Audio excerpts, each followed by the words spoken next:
नमस्कार दोस्तों, UP PCS prelims revision series में मैं प्रशांत आप सबका स्वागत करता हूं।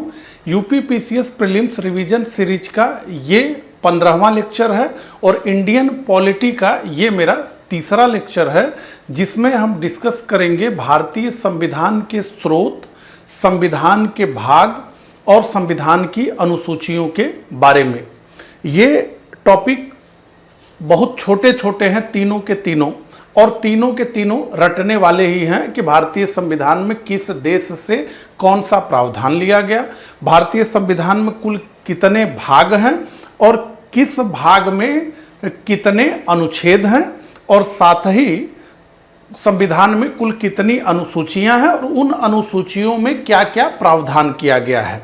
तो ये रटने वाला ही टॉपिक है, बहुत इसमें समझने का स्कोप नहीं है। लेकिन अगर आपको ये तीनों चीजें याद रहें, संविधान के स्रोत, अनुसूचियां और भाग, तो निश्चित रूप से आप ये जान लीजिए कि इंडियन पॉलिटी में 3 से 4 क्वेश्चन किसी भी परीक्षा में, जो जीएस आधारित परीक्षा है, सामान्य अध्ययन आधारित परीक्षा है, उसमें 3 से 4 नंबर आपको पक्का मिलेगा। हर साल अनुसूचियों से प्रश्न पूछे जाते रहे हैं, हर साल संविधान के स्रोत से प्रश्न पूछे जाते रहे हैं। इसके अलावा अगर संविधान के भाग आपको अच्छे से याद होते हैं तो बहुत दूर का ऑप्शन होता है अनुच्छेद, अगर आपको न याद हो तो भाग के मदद से आप जो है उस प्रश्न को टेकल कर ले जाते हैं। इसलिए ये बेहद महत्वपूर्ण क्लास आप लोगों के लिए होगी। अगर आप इस चैनल पर नए हैं तो इस चैनल को ज्वाइन कर लीजिए। इस चैनल पे हम यूपी पीसीएस प्रीलिम्स के लिए क्रैश कोर्स चला रहे हैं, जिसमें कि हम प्रीलिम्स के पूरे सिलेबस को कवर कर रहे हैं और पूरी चीज़ें आपको जो है पढ़ाई जाएंगी, जो आपकी परीक्षा के लिए बेहद महत्वपूर्ण होगा। इस वीडियो में आपको लिंक मिल जाएगा, जो शेड्यूल है वो आप देख सकते हैं कि कैसे क्लासेस आपको, किस सब्जेक्ट की क्लासेस कब मिलेंगी, किस तरह से टाइमिंग है, ये सारी चीज़ें दी गई हैं। ये जो क्लास आप देख रहे हैं ये इस सीरीज का 15वां लेक्चर है और इंडियन पॉलिटी का ये तीसरा लेक्चर है। इंडियन पॉलिटी और मॉडर्न हिस्ट्री, ये 2 सब्जेक्ट मैं आपको पढ़ा रहा हूँ इस सीरीज के तहत। तो चलिए, इतनी बातें हो गई, अब सीधे लेक्चर पर हम आते हैं। तो संविधान के भाग, स्रोत और अनुसूचियां, ये 3 चीज़ों को हमें इस लेक्चर में पढ़ना है, ठीक है। तो देखिए, भारत का जो संविधान बना है ये 60 देशों के संविधान का विधिवत अध्ययन करके बनाया गया है। तो फर्स्ट डॉक्यूमेंट जो था, जिसमें 60 देशों के संविधान का सूक्ष्म निरीक्षण करके एक प्रारूप बनाया गया था, वो BN राव ने बनाया, ये मैंने आपको बताया। फिर उसके बाद जो है ड्राफ्टिंग कमेटी बनी, फिर चर्चा, वाचन, इन सब के बाद मॉडिफिकेशन होते हुए ये चला। तो भारतीय जो संविधान है उस पर कई देशों के संविधान के स्पष्ट प्रभाव हैं, या कई देशों के संविधान से कई प्रावधान सीधे सीधे भारतीय संविधान में लिए गए हैं।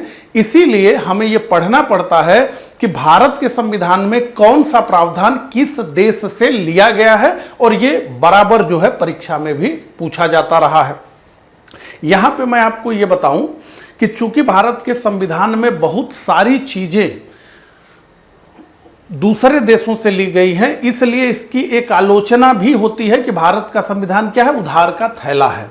तो भारत का संविधान क्या है, तो 1935 के भारत सरकार अधिनियम का एक संशोधात्मक ढांचा है, क्योंकि भारतीय संविधान, भारत शासन अधिनियम 1935 से भारत के संविधान में बहुत कुछ लिया गया है। तो ये आरोप भी भारत के संविधान पर लगता है, जिसका जवाब डॉक्टर अंबेडकर ने संविधान सभा में यह कहते हुए दिया कि सैकड़ों वर्षों पूर्व, यानी अमेरिका के संविधान की वो बात कर रहे थे कि एक संविधान बन गया, कहा गया डॉक्टर अंबेडकर से कि इस संविधान में तो कुछ भी मौलिक नहीं है, सारी चीजें तो आपने कहीं ना कहीं से उठाई हुई हैं। तो उसी के जवाब में उन्होंने कहा कि सैकड़ों वर्ष पूर्व एक संविधान बन गया और फिर धीरे धीरे उसी के अनुसार अन्य देशों ने अपने संविधान बनाए, और अब लगभग ये स्थिति हो गई है कि संविधान कैसा होना चाहिए, और सभी देशों का संविधान लगभग एक ही तरह का, क्योंकि एक स्टैंडर्ड है। जैसे मौलिक अधिकार का कॉन्सेप्ट है तो भाई हर जगह मौलिक अधिकार मिलना चाहिए, तो उस तरह का है। हम केवल इतना कर सकते थे, डॉक्टर अंबेडकर ने कहा कि हम केवल इतना कर सकते थे कि जो भी प्रावधान हम किसी देश से ले रहे हैं उसको अपने देश के परिस्थितियों के अनुकूल उसको ढाल करके उसमें संशोधन करके हम उसको अपनाएंगे। तो हम इतना ही कर सकते थे और वही किया गया। इसको कहा गया the art of selection with modification. ठीक है, परिवर्तन के साथ चयन की कला। तो सीधे सीधे नहीं उठा लेंगे हम परिवर्तन के साथ चयन की कला को अपनाएंगे। The art of selection with modification. तो हम सिलेक्शन कर रहे हैं तो उसको भारत की स्थिति परिस्थिति उसकी आवश्यकता को ध्यान में रख करके ही उसे हम ले रहे हैं। ठीक है, अब जैसे एक मैं आपको बात बताना चाहूंगा, जैसे ब्रिटेन से हमने संसदीय शासन प्रणाली लिया। ठीक है, संसदीय शासन प्रणाली हमने ब्रिटेन से ली, लेकिन हमने देश को एकात्मक नहीं रखा। ब्रिटेन में देश एकात्मक है। हमने अमेरिका से संघीय व्यवस्था ली, लेकिन हमने केंद्र को बहुत मजबूत रखा और अध्यक्षीय शासन प्रणाली जो है, दो शासन प्रणाली है दुनिया में, एक संसदीय पार्लियामेंट्री फॉर्म ऑफ गवर्नमेंट और एक अध्यक्षीय फॉर्म ऑफ गवर्नमेंट, यानी जिसे हम कहते हैं प्रेसिडेंशियल फॉर्म ऑफ गवर्नमेंट। तो हमने वहां से फेडरेशन को तो लिया जिसे हमने यूनियन कहा, लेकिन हमने वहां से प्रेसिडेंशियल फॉर्म ऑफ गवर्नमेंट नहीं लिया। तो मैं बताना यह चाहता हूं कि जो भी भारत के संविधान में लिया गया है दूसरे देशों से, उस प्रावधान का भारत की स्थिति उसकी आवश्यकताओं के अनुसार जो है उसको लिया गया है। ठीक है, इतनी बात हो गई। तो हमने आज का एजेंडा सेट कर दिया। अब सीधे आइए फैक्ट पर। तो हमने किस देश से क्या लिया है? तो पहले हम बात करेंगे ब्रिटिश संविधान की, क्योंकि ब्रिटिश संविधान को हम जब देखें तो जो हमारा संविधान बना वो तो एक कालखंड का विषय था कि भाई 1950 में बन करके तैयार हो गया, लागू हो गया 26 जनवरी को। लेकिन उसका क्रम हम देखेंगे तो 1773 के रेगुलेटिंग एक्ट से ही हमें मिलना शुरू हो जाएगा और 1935 का भारत शासन अधिनियम को तो यही कहा जाता है कि वही हमारा जो संविधान है उसी का एक संशोधित रूप है। ठीक है ना। तो भारत 200 सालों तक ब्रिटेन का उपनिवेश रहा, तो संसदीय शासन प्रणाली हमने ब्रिटेन से ली। इस पे बहुत बहस हुई कि हम कौन सी प्रणाली लें, अध्यक्षीय प्रणाली ले या संसदीय शासन प्रणाली ले। संसदीय शासन प्रणाली वही प्रधानमंत्री की सरकार है, सरकार का विधानसभा लोकसभा में, राज्यों में विधानसभा और केंद्र में लोकसभा में बहुमत होना चाहिए। ये जो है संसदीय शासन प्रणाली है, उसको हमने लिया ब्रिटेन के संविधान से। इसके अलावा विधि का शासन, लॉ ऑफ रूल, ये भी हमने ब्रिटेन से लिया। इसके अलावा एकीकृत न्याय प्रणाली, तो ऊपर से नीचे न्यायपालिका एकीकृत है, सुप्रीम कोर्ट, हाई कोर्ट, उसके बाद जिला की अदालतें, डिस्ट्रिक्ट कोर्ट्स। ठीक है, तो ये एकीकृत न्याय प्रणाली भी हमने ब्रिटेन से लिया है। विधि निर्माण की प्रक्रिया, ये भी हमने ब्रिटेन से लिया है।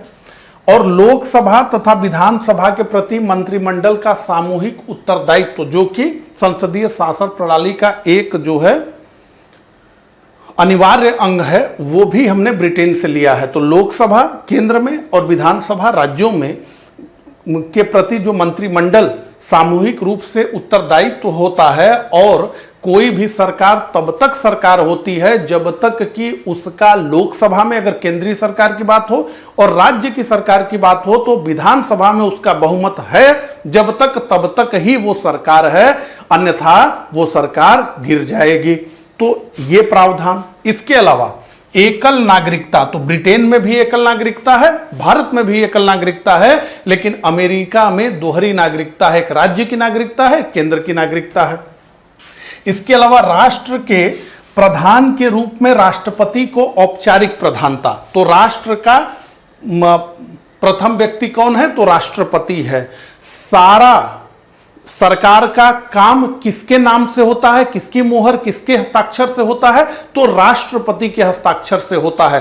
सारे आदेश किसके नाम से दिए जाते हैं? तो सारे आदेश राष्ट्रपति के नाम से दिए जाते हैं भारत में। तो राष्ट्रपति विधायिका का भी अंग है, राष्ट्रपति कार्यपालिका का प्रमुख है। तो यही व्यवस्था ठीक ब्रिटेन में भी है, क्योंकि ब्रिटेन की महारानी के नाम या ब्रिटेन के क्राउन के नाम, कभी महारानी कभी महाराजा होंगे, तो ब्रिटेन के क्राउन के नाम से ही सारे आदेश जारी किए जाते हैं। लेकिन वो आदेश एक्चुअल में वास्तव में कौन जारी करता है? तो वो प्रधानमंत्री और उसकी कैबिनेट जारी करती है, लेकिन नाम किसका रहता है? राष्ट्रपति का। तो इसीलिए कहा जाता है, अमेरिका, ब्रिटेन और भारत को भी आप रख लें तो इसीलिए कहा जाता है कि अमेरिका का राष्ट्रपति एक ऐसा राष्ट्रपति है, वो वास्तविक कार्यकारी है, वो रियल एग्जीक्यूटिव है। इंडिया में राष्ट्रपति रियल एग्जीक्यूटिव नहीं है, वो नाम मात्र का एग्जीक्यूटिव है। और उसी तरह से ब्रिटेन की महारानी भी नाम मात्र की हैं। तो अमेरिका में एक ऐसा राष्ट्रपति है जिसका प्रधानमंत्री वो स्वयं है, यानी अमेरिका के लिए कहा जाता है। भारत के लिए और ब्रिटेन के लिए क्या कहा जाता है? तो ब्रिटेन का राष्ट्रपति एक ऐसा राजा है, ब्रिटेन का राष्ट्रपति या ब्रिटेन की महारानी की बात हो रही है, भारत के उपलक्ष्य में चलिए भारत को ही रख लेते हैं। तो भारत का राष्ट्रपति एक ऐसा राजा है जिसका अपना एक प्रधानमंत्री है और जो सारे निर्णय स्वयं प्रधानमंत्री ही लेता है उसका। ठीक है, तो भारत में ही स्थिति है। तो यह भी व्यवस्था वहीं से हम लेके आए कि भाई राष्ट्रपति को हम रखेंगे, औपचारिक रूप से उनको प्रधानता देंगे, लेकिन संसदीय शासन प्रणाली में मंत्रिमंडल ही सारे निर्णय करेगा।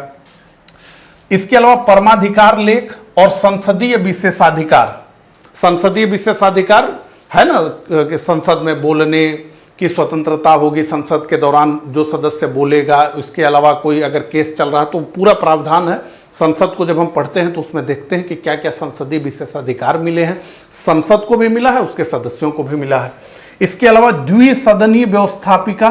तो द्विसदनी का मतलब जहां राज्यसभा भी है, लोकसभा भी है, तो दो सदन है। ठीक है, एक भारत के लोगों का प्रतिनिधि लोकसभा और एक केंद्र में राज्यों की प्रतिनिधि सभा जिसे हम राज्यसभा कहते हैं। ठीक है, तो ये तो हुआ ब्रिटेन के संविधान से। डिटेल में हमने एक एक चीजें आपको समझा दी हैं, लेकिन थोड़ा सा इसको आपको कई बार देखना पड़ेगा और मुझे उम्मीद है कि मैक्सिमम लोगों को बहुत सारी चीजें याद होंगी।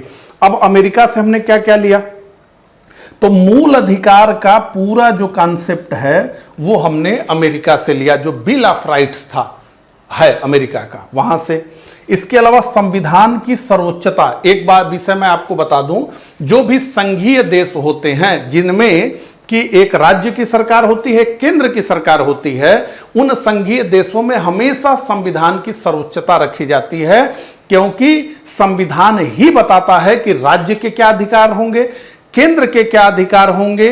तो वहां पर संविधान की सर्वोच्चता हमेशा रखी जाती है। तो भारत में भी संविधान की सर्वोच्चता है। इसके अलावा न्यायपालिका की स्वतंत्रता। तो देखिए ये सारी चीजें कैसे जुड़ी हुई हैं ये मैं आपको बताते चल रहा हूं ताकि आपको अच्छे से याद हो। कोई भी संघीय देश होगा वहां संविधान की सर्वोच्चता होगी। क्यों होगी भैया? तो इसलिए होगी कि कौन बताएगा कि राज्य का अधिकार कौन सा है, केंद्र का अधिकार कौन सा है? हमारे संविधान में है ना, राज्य सूची है, केंद्र सूची है, तो ये सब संविधान बताएगा और संविधान ही गारंटी देगा राज्यों को, ठीक है, उनके अस्तित्व की। और जहां पर संविधान की सर्वोच्चता होगी वहां पर न्यायपालिका की स्वतंत्रता होगी, क्योंकि संविधान का निर्वचन कौन करेगा? तो संविधान का निर्वचन करेगी न्यायपालिका। और अगर वही स्वतंत्र नहीं है तो फिर तो वो केंद्र के हिसाब से निर्वचन करेगी। ठीक है, तो न्यायपालिका की स्वतंत्रता। इसके अलावा न्यायिक समीक्षा का सिद्धांत, यह भी इसी से जुड़ा हुआ है, समझ लीजिए। न्यायिक समीक्षा, हमने क्या कहा कि संविधान की सर्वोच्चता है, तो संविधान की सर्वोच्चता है, लेकिन कानून कहां बनेगा? विधायिका में बनेगा, लोकसभा में बनेगा, राज्यसभा में बनेगा। तो जब संविधान की सर्वोच्चता है और कानून बनेगा लोकसभा और राज्यसभा में, तो कोई एक अथॉरिटी ऐसी होनी चाहिए जो ये जांच कर सके कि जो कानून बनाया जा रहा है विधायिका द्वारा, लेजिस्लेचर द्वारा, वो संविधान की धाराओं से सुसंगत है कि नहीं, उससे उसकी टैली है कि नहीं, कि संविधान ये कह रहा है और कानून ये कह रहा है, दोनों दो अलग मार्ग पे तो नहीं चल रहे हैं। तो ये चेक करने के लिए हमें क्या? न्यायिक समीक्षा चाहिए। तो भाई कोर्ट जो है जुडिशियल रिव्यू हो, जुडिशरी देखे कि संसद ने जो कानून बनाया है वो संविधान की धाराओं से सुसंगत है कि नहीं। इसके अलावा उद्देशिका का विचार, ठीक है, पूरा उद्देशिका हम आगे पढ़ेंगे। उपराष्ट्रपति का जो पद है हमारे यहां वो, और राष्ट्रपति पर, भारत के राष्ट्रपति पर जो महाभियोग चलाया जाता है वो व्यवस्था भी हम लेकर के आए हैं संयुक्त राज्य अमेरिका के संविधान से। अब आगे बढ़ते हैं। ऑस्ट्रेलिया के संविधान से हमने क्या क्या लिया है? तो प्रस्तावना की भाषा जो है वो ऑस्ट्रेलिया के संविधान से ली गई है। उद्देशिका का विचार अमेरिका के संविधान से लिया गया है। और समवर्ती सूची, तो संविधान में 3 सूचियों का उल्लेख किया गया है, संघ सूची, राज्य सूची। तो संघ सूची पर कानून बनाने और उस कानून बनाने की जिम्मेदारी केंद्र की होगी और उस विषय पे प्रशासन करने की जिम्मेदारी भी केंद्र की होगी। राज्य सूची पर कानून बनाएगा राज्य और उस पर प्रशासन भी करेगा राज्य। एक समवर्ती सूची है जिस पे दोनों कानून बना सकते हैं, लेकिन अगर केंद्र का कानून है तो फिर राज्य की अधिकारिता समाप्त हो जाती है। तो ये जो समवर्ती सूची है ये भी हम ऑस्ट्रेलिया के संविधान से लेकर के आए हैं। इसके अलावा संसद के दोनों सदनों की संयुक्त बैठक, तो एक प्रावधान किया गया है और यह प्रावधान हमेशा साधारण विधेयक पर है, सिंपल मेजॉरिटी पे। आगे हम सिंपल मेजॉरिटी क्या होता है और स्पेशल मेजॉरिटी क्या होता है ये सब समझेंगे, लेकिन यहां आप समझिए कि जो सिंपल मेजॉरिटी का बिल होता है उसमें क्या करते हैं कि ज्वाइंट सेशन बुला लिया जाता है, लोकसभा और राज्यसभा की ज्वाइंट सीटिंग करा दी जाती है और उसके माध्यम से बिल को पास कर लिया जाता है। तो ये जो व्यवस्था है ये हम लेकर के आए हैं ऑस्ट्रेलिया के संविधान से। ठीक है, कनाडा के संविधान से हम क्या लाए हैं?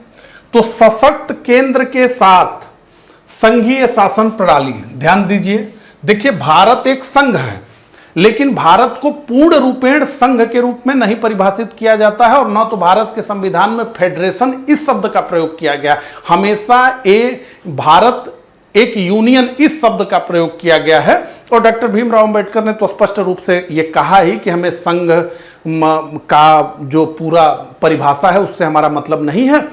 यह है कि देश के शासन को चलाने के लिए राज्यों का निर्माण किया गया, बस। ये किसी समझौता का, हमने किसी राज्यों के साथ समझौता करके एक संघ नहीं बनाया है जैसे अमेरिका में बना है, तो उस तरह से नहीं बना है। तो हमने केंद्र को बहुत मजबूत रखा, केंद्र को बहुत मजबूत रखा। तो इसीलिए भारत के संविधान को अर्धसंघीय केंद्राभिमुख संविधान भी कहते हैं। ठीक है, तो ये सशक्त केंद्र रहेगा और संघीय शासन व्यवस्था रहेगी। ये हम लाए हैं कनाडा के संविधान से।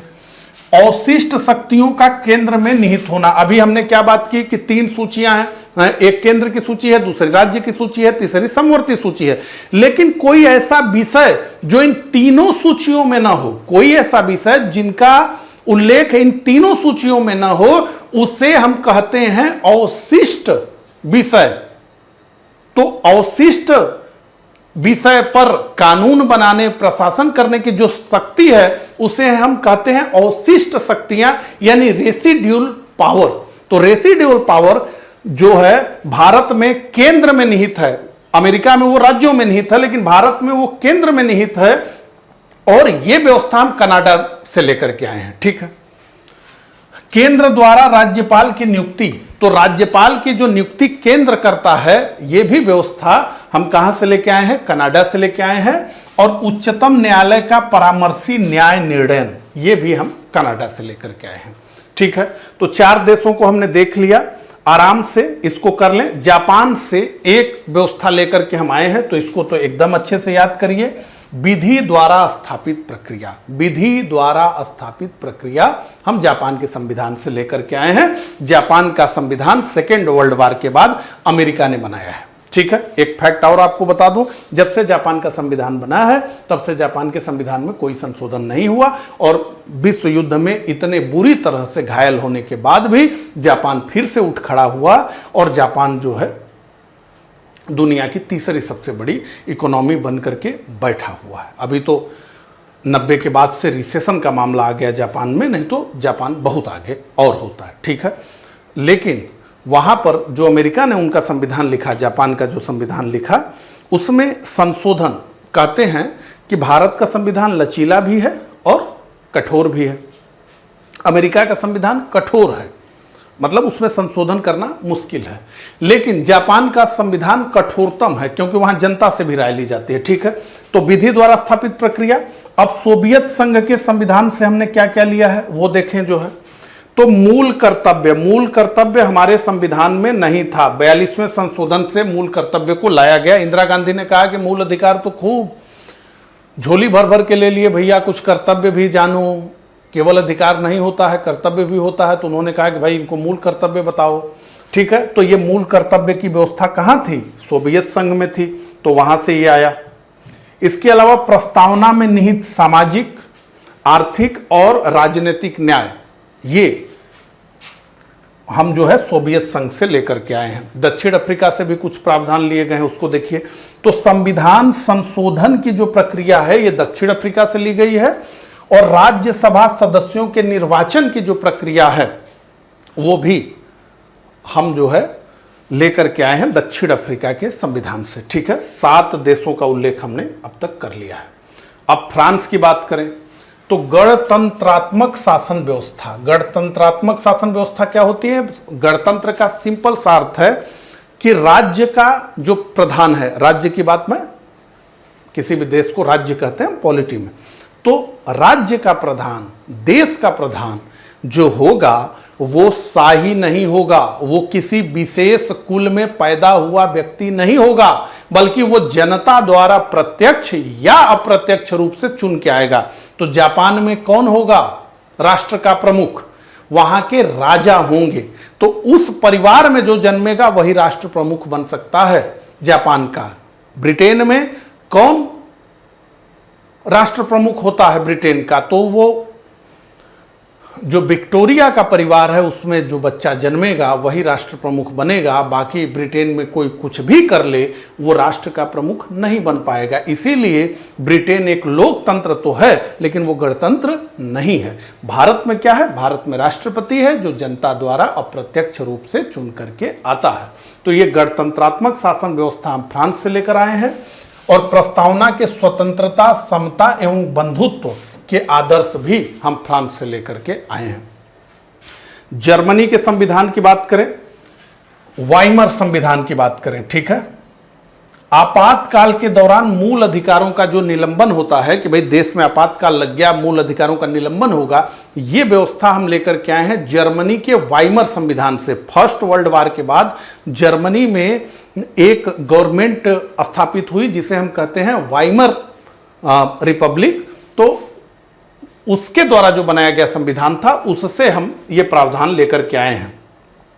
इसके अलावा आयरलैंड, तो आयरलैंड से हम लेके आए हैं राज्य के नीति निदेशक सिद्धांत, DPSP, ठीक है, directive principle of state policy.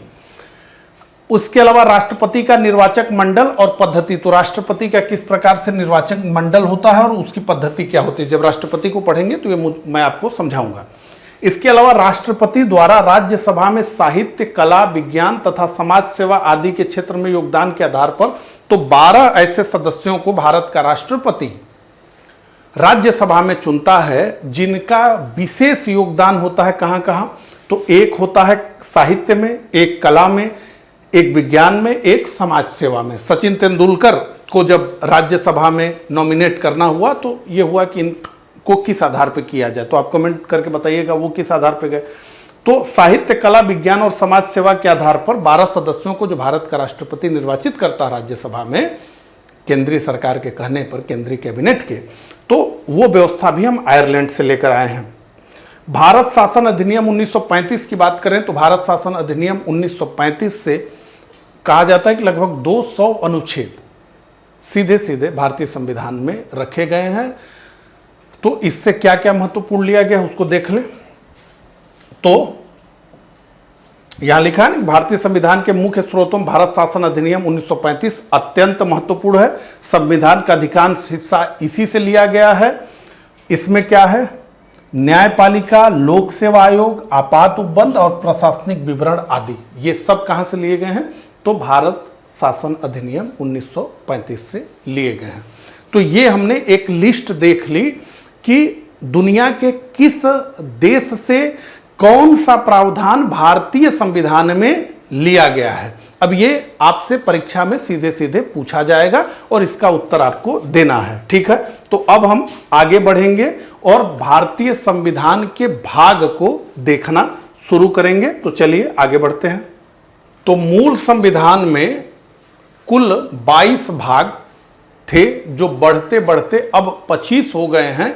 लेकिन संख्या के दृष्टिकोण से हम देखें, जैसे 1, 2, 3 इस तरीके से हम देखें, तो हमें यह दिखता है कि भारतीय संविधान में संख्या के दृष्टि से अभी भी 22 भाग ही हैं। लेकिन अगर हम उनकी गिनती करें, अब जैसे 4 भी हो गया, 4A भी हो गया, ठीक है, तो ऐसे अगर हम गिनती करें तो उनकी कुल संख्या 25 है। अब ये महत्वपूर्ण क्यों है? देखिए, ये प्योर रटने वाली चीज है, इसमें कुछ समझाना नहीं है। एक एक बार रिवीजन के लिए मैं पढ़ता चला जाऊंगा, आप सुनते चले जाएंगे। लेकिन इसको याद रखना इस लिहाज से है कि मान लीजिए संघ और राज्य क्षेत्र से रिलेटेड कोई अनुच्छेद आया और उसमें आपको ये याद है कि संविधान का पहला भाग, उसमें कुल 4 अनुच्छेद हैं, 1 से 4, और प्रश्न है संघ और उसके राज्य क्षेत्र से कोई जो है आर्टिकल से रिलेटेड प्रश्न पूछा जा रहा है। वहां ऑप्शन में यह है कि कौन सा एक नहीं होगा, और आप वहां देख रहे हैं कि 10 है। अगर आपको याद है कि नागरिकता से संबंधित प्रावधान संविधान के दूसरे भाग में किए गए हैं, तो आप तुरंत जो है उसका उत्तर दे लेंगे। तो ये काफी सहायक होता है, ठीक है, इसलिए इसका याद होना जरूरी है। तो संविधान का जो पहला भाग है उसका टाइटल है संघ और उसका राज्य क्षेत्र, ठीक है। इसमें कुल 4 अनुच्छेद हैं, 1 से 4। इसके बाद दूसरा जो है अनुच्छेद बात करता है नागरिकता की, कि भारत में कौन नागरिक होगा, किस प्रकार से, सारी बातें अनुच्छेद 5 से 11 तक में किया गया है। इसके बाद सबसे महत्वपूर्ण हिस्सा आता है भारतीय संविधान के मूल अधिकार की, ठीक है, और ये 12 से 35 तक मूल अधिकारों का उल्लेख इसमें किया गया है। इसके बाद राज्य के नीति निदेशक सिद्धांत आते हैं, डीपीएसपी आती है, और इसका प्रावधान अनुच्छेद 36 से 51 तक किया गया है, ठीक है। अब एक नया भाग, देखिए भाग कैसे बढ़ते हैं। एक नया भाग जो है इंदिरा गांधी के सरकार द्वारा जोड़ा गया, 4A, और इसको नाम दिया गया मूल कर्तव्य। इसमें मूल कर्तव्य जोड़ दिए गए, मूल संविधान में ये नहीं था।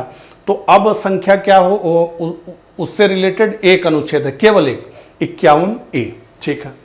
अब इसके बाद 5 में बात की गई है संघ की, ठीक है, संघ की बात की गई है, बड़ा अनुच्छेद है, 52 से 152 तक इसमें प्रावधान है। इसके बाद 6ठे नंबर पे है राज्य, इसमें 152 से लेकर 237 तक अनुच्छेद है। अब जो भाग 7 है, इसमें पहली अनुसूची के भाग ख के राज्य संविधान संशोधन, देखिए मैं बताऊं आपको, जो प्रारंभ में राज्यों की व्यवस्था बनी भारत में 1956 से पूर्व, उसमें मैंने इसको डिटेल में पढ़ाया हुआ है। उसमें कुल 4 प्रकार के राज्यों का उल्लेख किया गया।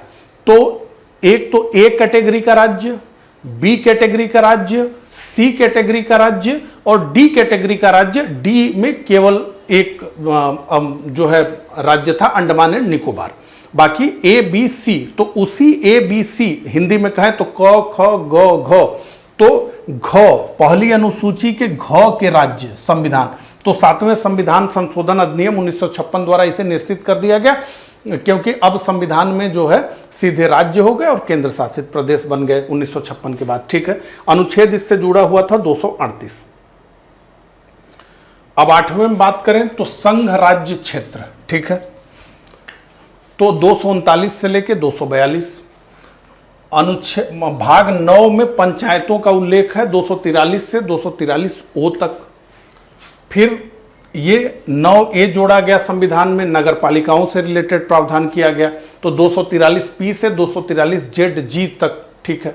इसके अलावा सहकारी समितियां 243ZH और 243ZT तक, ये देख लीजिए, ये तीनों आपको याद होना चाहिए जरूरी से, क्योंकि इस तरह से जैसे ये लिखा गया कहां से कहां तक, इस तरह से भी प्रश्न पूछ लिया जाता है पंचायतों के अंतर्गत, संविधान के भाग के अंतर्गत नहीं, पंचायतों के अंतर्गत, नगर पालिकाओं के अंतर्गत। तो ये तीनों को तो आप एकदम याद करेंगे।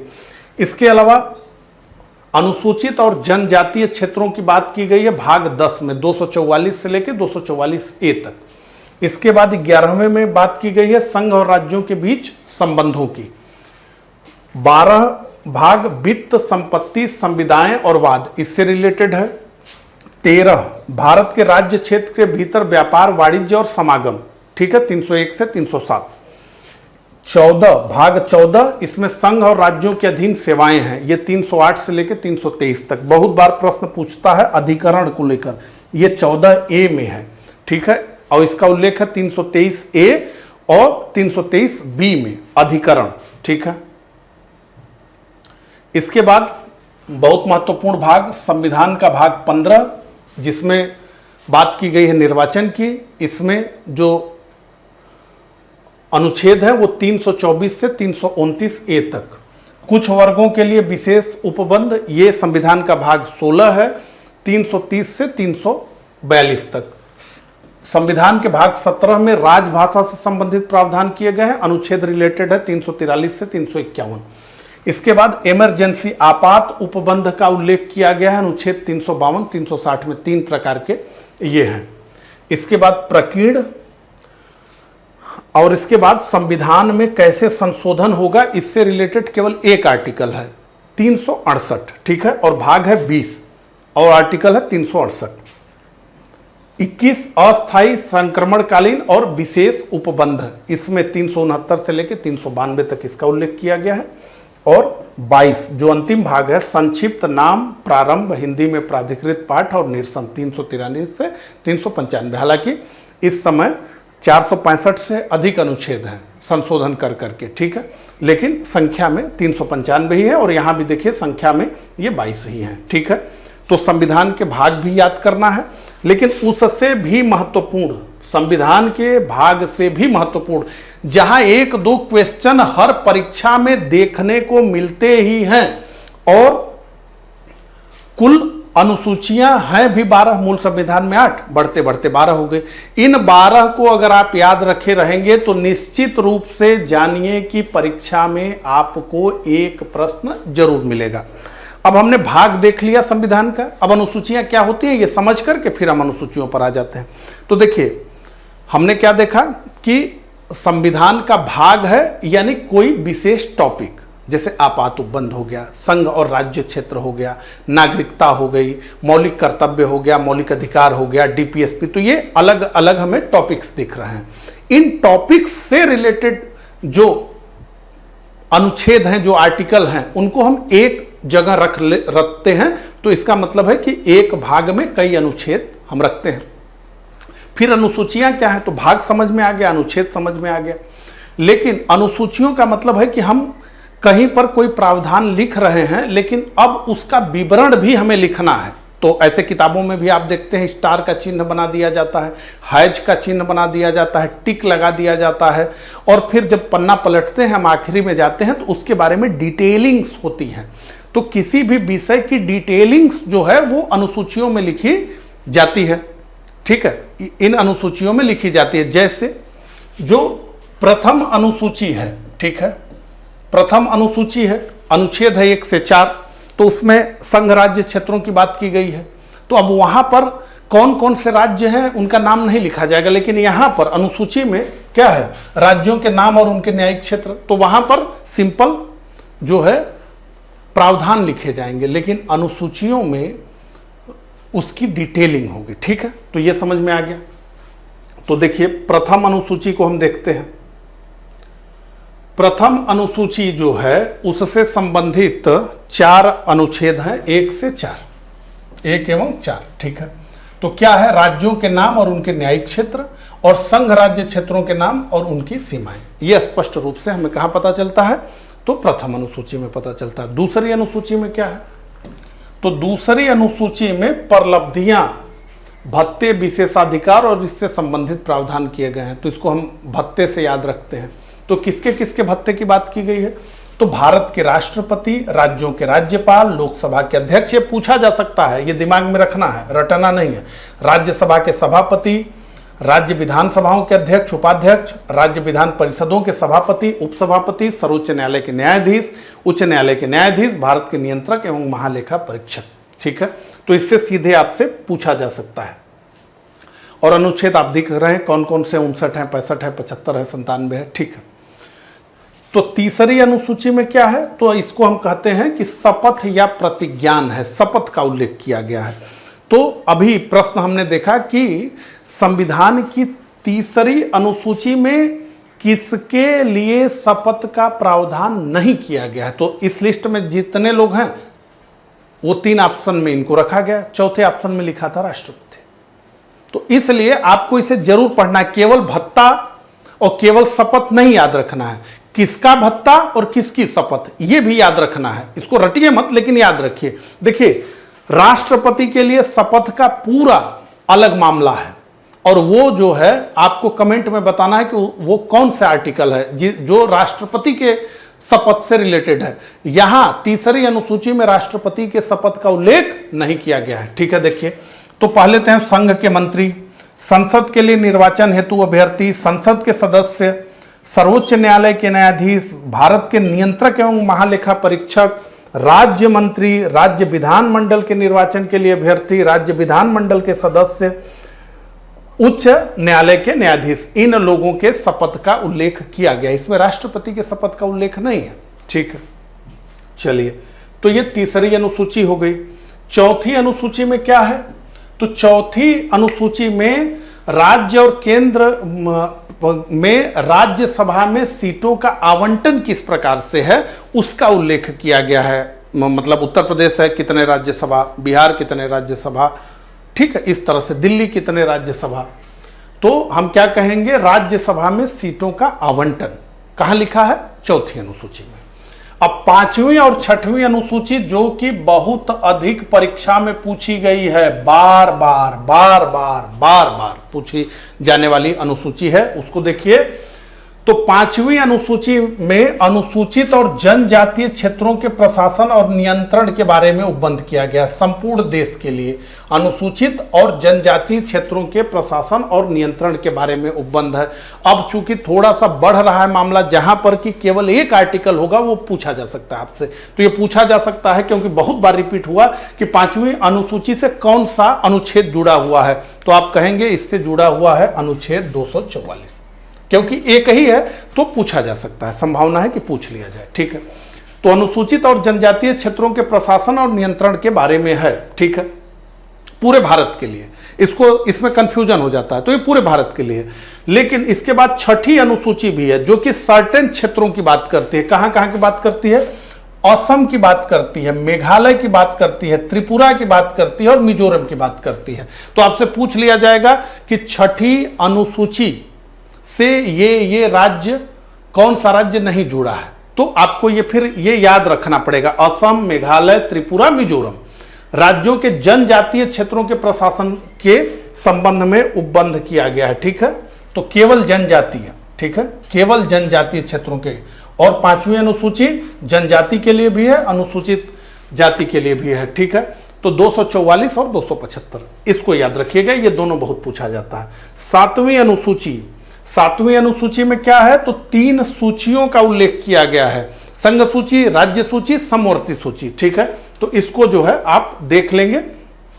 अभी वर्तमान में ये तो 97 था, तो इसके विषयों को आप नहीं देखेंगे क्योंकि इसमें बदलाव हुआ है, ठीक है। तो ये मूल संविधान में तो 97 विषय थे, इसके अलावा राज्य सूची में 66 थे, समवर्ती सूची में 47 थे, ठीक है। इनकी संख्या में बदलाव हुआ है, ठीक है। अच्छा, 8वीं अनुसूची, तो 8वीं अनुसूची भाषाओं से रिलेटेड है कि संविधान द्वारा मान्यता प्राप्त कौन कौन सी भाषाएं हैं, उनका उल्लेख कहां किया गया है, 8वीं अनुसूची में किया गया है। तो आइए एक बार लिस्ट भी देख लें और इसको समझ लें, क्योंकि कब कौन सी भाषा गई संविधान की 8वीं अनुसूची में, यह भी प्रश्न पूछा जाता है, ठीक है। तो मूल संविधान में कुल 14 भाषाओं को 8वीं अनुसूची में रखा गया, लेकिन वर्तमान में ये भाषाएं कितनी हैं, 22। ये भी पूछा जा सकता है आपसे, ठीक है। अब 14 को देख लें कौन कौन सी भाषाएं हैं। तो असमिया है, बांग्ला है, बोडो है, डोगरी है, गुजराती है, हिंदी है, कन्नड़ है, कश्मीरी है, कोंकणी है, मैथिली है, मलयालम है, मणिपुरी है, मराठी है, नेपाली है, उड़िया भी है, नेपाली भी है, ये ध्यान रखिए, पंजाबी भी है, संस्कृत भी है, संथाली भी है, सिंधी भी है, तमिल भी है, तेलुगु भी है और उर्दू भी है। ठीक है, ये तो 14 हो गए। ठीक है, 14 से ज्यादा हो गए। अब देखिए सिंधी कब आई, तो सिंधी भाषा को 1967 के 21वें, ध्यान दीजिए, सिंधी भाषा को 1967 के 21वें संविधान संशोधन अधिनियम द्वारा जोड़ा गया। इसके बाद कोंकणी, मणिपुरी और नेपाली को 1992 के 71वें संविधान संशोधन द्वारा जोड़ा गया। बोडो, डोगरी, मैथिली और संथाली को 2003 के 52वें संविधान संशोधन द्वारा संविधान में जोड़ा गया। ठीक है, तो ये याद रखिएगा, इससे प्रश्न पूछा जाता है। ठीक है, इसके बाद मूल संविधान में कुल 8 अनुसूची थी, लेकिन 9वीं अनुसूची जोड़ा गया पंडित नेहरू के सरकार द्वारा, और ये जो संविधान में पहला संशोधन किया गया 1951 में, उसके द्वारा ये 9वीं अनुसूची को संविधान में स्थापित किया गया। इसके पीछे की स्टोरी बता देता हूं। देखिए, जब भारत स्वतंत्र हुआ तो ये हुआ कि ये जमींदारी हमें तोड़ना है, सीलिंग एक्ट लाना है कि किसी के पास मिनिमम कितनी जमीनें हो सकती हैं, और अब जमींदारी व्यवस्था हम नहीं चलाएंगे। तो ऐसे बहुत से लोग थे जिनके पास हजारों हजार एकड़ जमीनें थी, और ऐसे ये जो हजारों हजार एकड़ जमीनों वाले लोग थे, ये थे संख्या में बहुत कम, लेकिन ऐसे करोड़ों लोग थे जिनके पास कोई जमीन नहीं थी, और ऐसे चुनिंदा लोग थे जिनके पास हजारों हजार एकड़ जमीनें थी। तो सरकारों ने कहा कि जमींदारी तोड़ो, कोई व्यक्ति कितना जमीन रख सकता है उसका एक लिमिट लेकर के आओ, कि नहीं 20 एकड़ रख सकता है, 18 एकड़ रख सकता है, 50 एकड़ रख सकता है। तो बड़ी तेजी से भारत के स्वतंत्र होने के बाद राज्य सरकारों ने कानून बनाना शुरू कर दिया जमींदारी उन्मूलन के लिए, भूमि सुधार के लिए। भूमि सुधार का सीधा मतलब था कि भाई जो है जिसके पास ज्यादा जमीन है उसको सेलिंग एक्ट लगाओ और उसकी जमीनें लेकर के भूमिहीनों को बांट दो। अब ये जब काम होना शुरू हुआ राज्यों में, तो वहां के जो जमींदार थे, जो बड़े लोग थे, वो कानून के पास गए, और कानून के पास क्या रखा हुआ था? भारत का संविधान। तो हाई कोर्ट के पास क्या रखा है? भारत का संविधान। और भारत का संविधान चीख चीख कर कह रहा है कि संपत्ति का अधिकार मूल अधिकार है। तो संपत्ति अर्जित करने, संपत्ति बनाने और संपत्ति कमाने का अधिकार क्या है? हर नागरिक को है। तो जब संपत्ति का अधिकार हमको है तो हमारी संपत्ति आप छीन क्यों रहे हैं? इस आधार पर जो है चलने लगा। तो दरभंगा नरेश का मामला आया बिहार में और सरकार के उलट आ गया, उनकी बात मान ली गई। तो उसके बाद नेहरू जी पर दबाव पड़ने लगा। अच्छा, हाई कोर्ट्स जो थे देश के, वो तो संविधान में जो लिखा है उसी के आधार पर निर्णय देंगे। तो जाहिर सी बात है कि राज्य सरकारें गलत कर रही थी, क्योंकि संविधान में तो लिखा है कि संपत्ति का अधिकार है। तो संपत्ति का अधिकार है तो किसी का संपत्ति आप छीनेंगे कैसे? तब एक व्यवस्था वैकल्पिक लेकर के नेहरू जी की सरकार आई और संविधान में 9वीं अनुसूची जोड़ी गई। ठीक है, और इसमें क्या लिखा गया? तो कहा गया कि भूमि सुधार और जमींदारी प्रणाली के उन्मूलन और अन्य मामलों से संबंधित राज्य विधानमंडलों और संसद के अधिनियमों और विनियमों वर्तमान में 284 प्रविष्टियों को मूल अधिकारों के उल्लंघन के आधार पर न्यायिक समीक्षा से बचाने हेतु पहला संशोधन लाया गया। तो यह संशोधन ला दिए, जो है 9वीं अनुसूची जोड़ दिए, और इन्होंने आदेश कर दिया कि 9वीं अनुसूची में जो भी कानून हमने डाल दिए हैं उन कानूनों की न्यायिक समीक्षा नहीं हो सकती। तो उन कानूनों पर मुकदमा लेकर के आप हाई कोर्ट में जा ही नहीं सकते, भले ही संविधान में लिखा हुआ है। तो ये व्यवस्था नेहरू जी की सरकार ने कर दी, और इसको जो है लंबे समय तक मान्यता मिला। फिर बाद में संपत्ति के अधिकार को जो है कानूनी अधिकार बना दिया गया, आप जानते हैं। लेकिन अभी वर्तमान में ये व्यवस्था है कि चाहे 9वीं अनुसूची हो और चाहे 12वीं अनुसूची हो, चाहे दूसरी अनुसूची हो, चाहे पहली अनुसूची है, कोई भी अनुसूची की न्यायिक समीक्षा की जा सकती है अगर वो मूल ढांचा सिद्धांत के विपरीत पाया गया। तो उसका काम समाप्त भी किया जा सकता है, न्यायिक समीक्षा हो सकती है। वर्तमान स्थिति ये है। लेकिन उस समय जब ये 9वीं अनुसूची नेहरू जी की सरकार ने संविधान में डाला तो यही था कि 9वीं अनुसूची में जो कानून चला गया वो जुडिशियल रिव्यू से बच गया। तो जुडिशियल रिव्यू से बच गया, इसका मतलब आप कोर्ट जाकर को कुछ कह नहीं सकते। कोर्ट कहे कि भैया हम याचिका लेंगे ही नहीं, क्योंकि ये तो 9वीं अनुसूची में डाला हुआ कानून के विपरीत आप आ रहे हैं। तो इस तरह से भूमि जमींदारों से छीन ली गई। अब जो है 10वीं अनुसूची संविधान में आई, ठीक है। तो ये दल बदल के आधार पर संसद और विधानसभा के सदस्यों की निरर्हता के बारे में उपबंध है। तो एक समय था आया राम गया राम, तो कभी इस पार्टी में, अगले दिन उस पार्टी में, उसके अगले दिन तीसरी पार्टी में, उसके अगले दिन जिस पार्टी से गए थे पहली बार उसमें, फिर ऐसे आया राम गया राम। तो ये हुआ कि ये तो मजा नहीं आ रहा है, बड़ी दिक्कत हो जाएगी खरीद फरोख्त, हार्श ट्रेडिंग जिसको कहते हैं विधायकों की, सांसदों की। तो ये कानून लाया गया, ठीक है। तो इसमें इसे 52वें संविधान संशोधन अधिनियम 1985 द्वारा जोड़ा गया संविधान में। तो ये याद रखना है, 52वें संविधान संशोधन अधिनियम 1985 द्वारा जोड़ा गया और इसे दल परिवर्तन रोधी कानून कहा जाता है। अनुच्छेद है 102 और 191, ठीक है।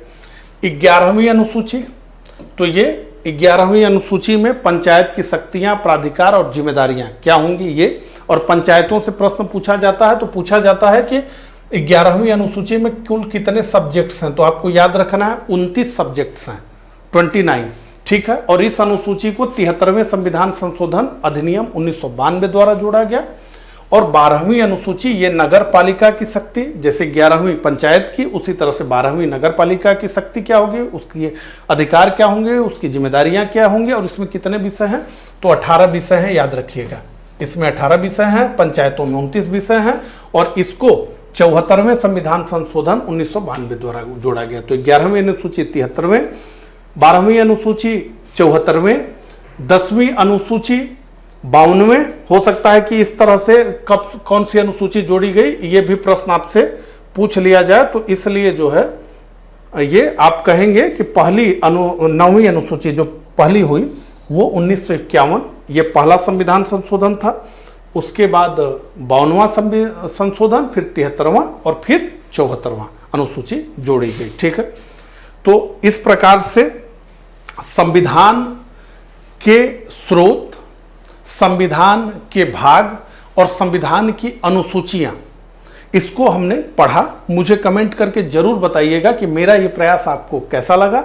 मिलता हूं इसी तरह के अगले लेक्चर में, तब तक के लिए आप सभी को नमस्कार, धन्यवाद।